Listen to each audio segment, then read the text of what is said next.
Hey, how's it going, guys? So today I wanted to kind of display a build I've been thinking about working on. It's not really it's more just kind of a fun thing I've been working on. I don't know how viable it's going to be, but I really want to test it. I've been messing around a lot with the Gatling gun, which is this right here. And it is a Jacobs assault rifle. And it shoots really fast and slowly speeds up as you fire it, which I think is a really fun effect, even if it ends up not being very viable. I made a little build for it here with Moze, so I'm going to demonstrate it a bit here. So first, let me go through the build and kind of explain it. So there's two trees that you're speccing into. Gonna ignore Demolition Woman because we're not doing any splash damage at all. So the most important tree is the bottomless mags tree. So you're going to want to put 5 out of 5 into Cloud of Lead, which basically means, like it says there, every 4 shots don't consume ammo. And what we're trying to do with this build is never run out of ammo with the Gatling gun. So we have 3 out of 3 in Stoke the Embers, which increases our incendiary damage, which is just good to have because the Gatling gun has very high fire rate. Which means you're going to be proccing this a lot, which means you're just gonna get extra damage from that essentially. And then put 1 into redistribution because it regenerates ammo, which is important. Put 2 into Scrappy just because we need to move down the tree. There's really no other reason. So scorching RPMs is extremely important because not only does it boost your fire rate a ton, which makes this build, like I said, this is more of a fun build. It makes the build really, really fun, but it also increases your critical hit damage. Russian offensive, sprinting and shooting at the same time is a really valuable thing to have, in my opinion. So for the Iron Bank, that just increases our magazine size. That brings this up from, I think, what would normally be 40 up to 60, is what it should be. 45 up to 60, sorry. So click, which is Moze grains increase gun damage as their magazine empties. The less ammo there is remaining, the greater the increase. So this is really fun because I think I demonstrated this in a previous video, but you can actually get her ammo to cap at 50% on the Gatling gun and have 30, which means you're constantly getting this gun damage up effect, which is really useful. Forge just regenerates ammo, so it's good to have. So this tree, we're just kind of going for survivability. So, it's important not to die in this game. So first, 5 out of 5 armored infantry. So I'm doing this because we are using the Last Stand relic, which essentially means that we have no health at all. Or we have 1 health, but that means the shields are constantly going to be active, and we're going to be constantly getting gun damage and damage reduction, which is extremely useful. Vladif Ingenuity, maximum shield is increased, plus 30%, shock damage resistance, plus 47%. That's important because if you're running a build where you literally just have a shield, you need that shock resistance, in my opinion. Thin Red Line, a portion of Moze's health is reserved, cannot be restored, but her maximum shield is increased by the same amount. This literally just increases your shield because you're using the Last Stand Deathless relic, or the Last Stand. I'm using the Last Stand Deathless, but any Last Stand works for the build. Drowning in Brass, I'm just using this to move down the not move down the tree. Drowning in Brass, I'm just using this to put the points that I haven't used into, because we're not using that. I don't like Behind the Iron Curtain very much, but Drowning in Brass is just a really useful skill. There's no reason not to take it, so I put 4 into that. Experimental Munitions, critical hit deals bonus incendiary damage, which synergizes with Stoke the Embers and Cloud of Lead. The main reason that I spec'd 1 into that is because the Blazing Marksman class mod that increases your Scorching RPMs by 4 also has that. So there was no reason not to put a point into it. Because we also needed to get down to Desperate Measures, which Gun damage is increased depending on how low our health is. We have 1 health constantly, so we constantly get a 50% buff. Force feedback, whenever Moze scores a critical kill, her shields immediately begin recharging. I think it's really obvious why that's useful. It's constantly... We need our shield to be constantly recharging because we're using the last stand. So, for Iron Bear, Iron Bear is kind of just a panic button, if I'm being completely honest in this build. And I've found the most useful thing for Iron Bear when you actually need to use them is just to put General Winter on, so you can kind of freeze people, so that when you get back out of Iron Bear, you don't have as much pressure on you. So onto the equipment now. I've been testing the Sleeping Giant a little bit. You can see it's a level 49 because I've just been messing around with it. Normally I have a pistol here, like the Flood or the Duck or something, if I'm doing explosive, the Duck. But these are what matter. The Gatling gun, which is kind of the focus of the build, not because it's the best, but just because it's really fun. Like I said, this build is kind of just built around making this one gun really fun. And so we have the Gatling gun, which is, I think it's a very good weapon. You'll see, I'll demonstrate it. The Butcher, for obvious reasons, it's just the best shotgun in the game, essentially. And the same thing with the Lyuda, it's just really good. My Flood is anointed on action skill end. Next to magazines will have 50% additional bonus corrosive damage. I don't really use that. Like I said, the Flood is just kind of there. But the Vicious Lyuda, after exiting Iron Bear, the next 3 magazines will have 33% increased reload speed and 67% increased handling. We don't care about the 33% increased reload speed, but 67% increased handling is pretty useful. So, for the shield, I have the front loader because it just makes your shield massive, as you can see there. And we don't get the we don't get the reserve 60% or the minus 10% max health from it because we're using the Last Stand Deathless, which the Last Stand Deathless is the Deathless, which reserves all but 1 health, and the Last Stand effect, which is when you go below 50% health, you get temporary invincibility, which, since we have literally 1 health, that means the moment we get hit by anything, we just immediately proc that, which is like, there's no reason not to have that, I guess. I haven't been able to find any more. I've found more Last Stands, or Deathless relics, but I just haven't I found more Last Stand relics, but I'm just not really, I've not been really amused by them, I guess. They haven't proved useful for the build. So the grenade we have is the Epicenter, because this is kind of like the Gatling gun. I just think the Epicenter is fun. I just think it's really fun to use. And since we haven't spec'd really that much into the Demolition Woman tree, we're not really going to be using grenades very much, except for they're fun. So I have relatively neutral modifiers here. As you can see, the only thing that isn't neutral is the plus 25% gun damage, and we also have minus 36% accuracy and handling, less cryo damage for Iron Bear, and less action skill and grenade damage. But that's part of Mayhem 3, is that you get those kind of those bad effects. Hey guys, so I wanted to do some post commentary here because I felt my live commentary was a little lacking. Essentially what I want to do is give you some gameplay in the background while I'm explaining some of the intricacies of the build. First of all, you'll see here that Russian offensive actually is very important to the build. And this is because the Gatling gun actually has really really slow spin up time. Kind of like, it reminds me a lot of the Peppermill from BioShock Infinite, but essentially you're going to want to be able to maintain your fast firing speed while you're running. And that is why Russian offensive is very important.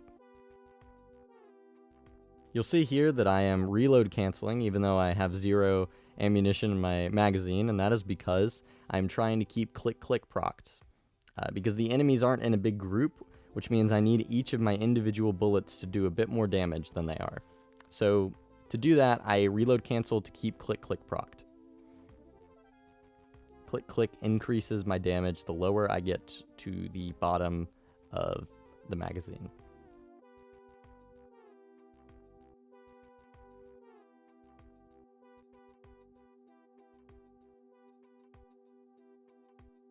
Whether or not you keep click click procced is purely situational. For example, right now I want it to be procced because I'm fighting the smaller kind of straggling enemies here. In a second I will reload because I am about to start spamming bullets in random directions again, which means I want very high fire rate. And as you can see, the fire rate of the Gatling gun is extremely high.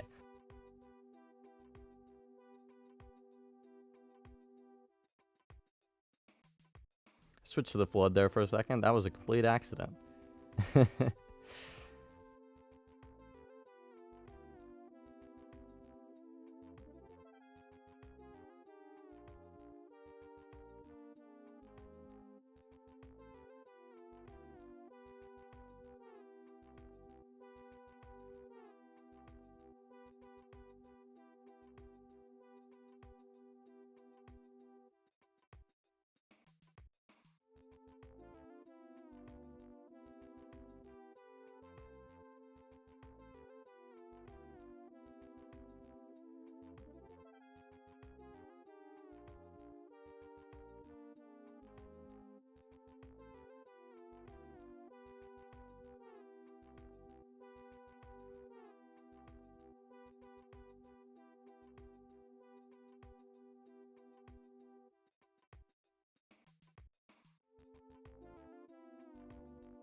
Skipping ahead a bit here, you'll see me using the click-click skill again. I hate these hack hounds. They're very, very frustrating. Not as frustrating as anointed militants, but still frustrating. And there you go again, another reload cancel there to keep click-click procced. Right here you'll see why I think the Deathless relic is really useful is because as opposed to retreating there and going behind cover, I could actually just stand there and soak up the damage and just spam bullets at the mech.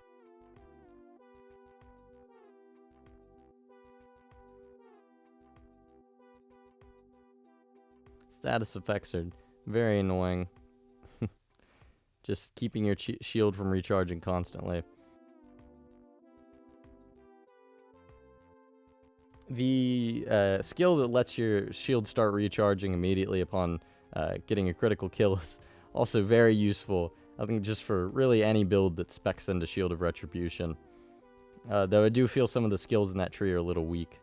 That's definitely a good one. Here's another example of me using the Last Stand relic to kind of sprint into danger, which I kind of overcompensated for how much time I had and had to use the mech. Here you'll see why the mech is equipped with what it is equipped with, and that's so that I can freeze enemies and then kind of quickly run out of danger. The mech is a very, very good panic button, but you'll notice that this build really, really isn't focused on the mech at all. You'll probably not use it at all unless you're doing exactly what I was doing there. Here I get into a little bit of a predicament, but once again I trigger the Last Stand relic, which gives me a bit of an upper hand that allows me to kind of take this situation back.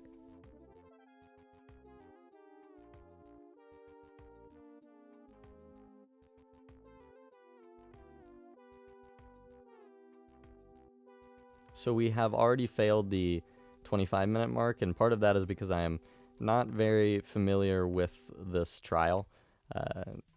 So if I'd like to think that's due to my own incompetency and not because of the build, because this build is really fun.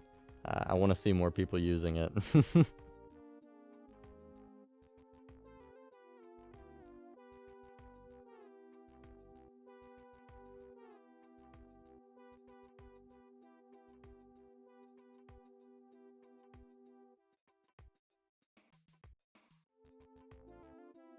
Making quick work of the hack hounds, which are very, very annoying, or battle wolves, gun wolves, whatever they're called.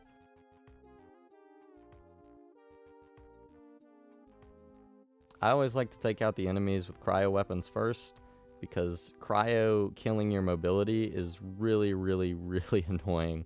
And mobility is very essential, especially in Borderlands 3, and all the Borderlands games, really. I guess less so in Borderlands 1, but still.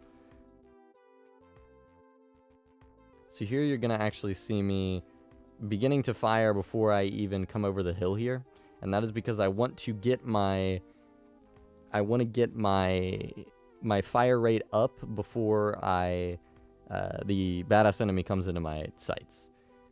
That's important because you don't want to, in a lot of cases, you don't want to turn a corner and be kind of firing off one round a second. So definitely be aware of that too. Here you'll see me getting into kind of a bad situation, particularly because of the flying enemies, and this is actually exactly why the Lyuda is in this build. Here I'm going to try to freeze this guy and fail. I really wanted to freeze that specific dude. I don't know why. I just really did. But this is why the Lyuda is in the build. It's because flying enemies are annoying. What you can do is you can back up and just kind of take them out really quickly. I wouldn't recommend using the Lyuda for kind of close to medium range combat because it seems to be kind of inconsistent, in my opinion. Here I kind of get lucky, and I judge the distance properly, and I manage to kill both those enemies. But I quickly switch back to the Gatling gun, but not before accidentally switching to the Flood again, of course.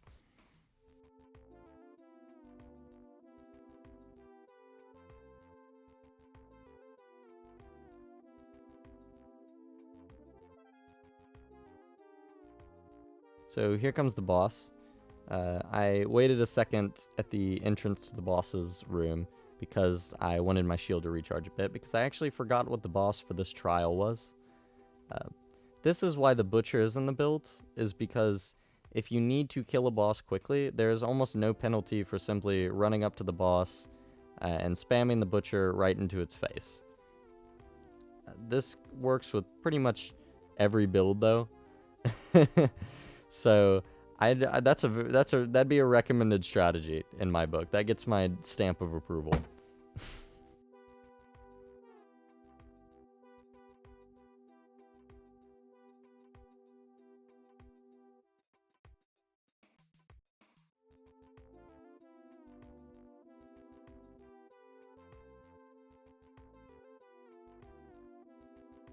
I'd actually recommend, if you can find a radiation version of the Butcher or the Lyuda, to use that, because radiation damage is very, very good in this game.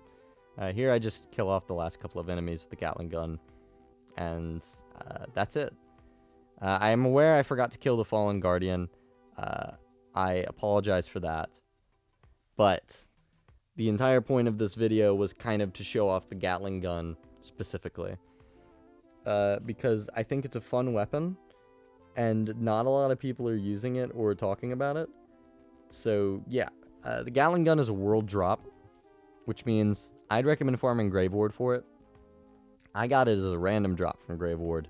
I actually was not farming for it, and I kind of sat in my inventory because I wanted to try it, but I didn't for a while. Here's the build one more time, by the way. But if you have one sitting in your stash or in your inventory, I definitely recommend trying it out. I've been specifically trying it with Moze, but I'm pretty sure it could do pretty well with Flak, maybe? They have that ability where when you're standing still, their damage increases. So maybe that could go well with it. But I think this build is kind of dependent upon Russian offensive. So I'm not too sure about that. I'll definitely experiment with that later, though. For now, thank you for watching. Here's the equipment from the build one more time. And of course, I'll open this chest on camera because, you know, that's fun.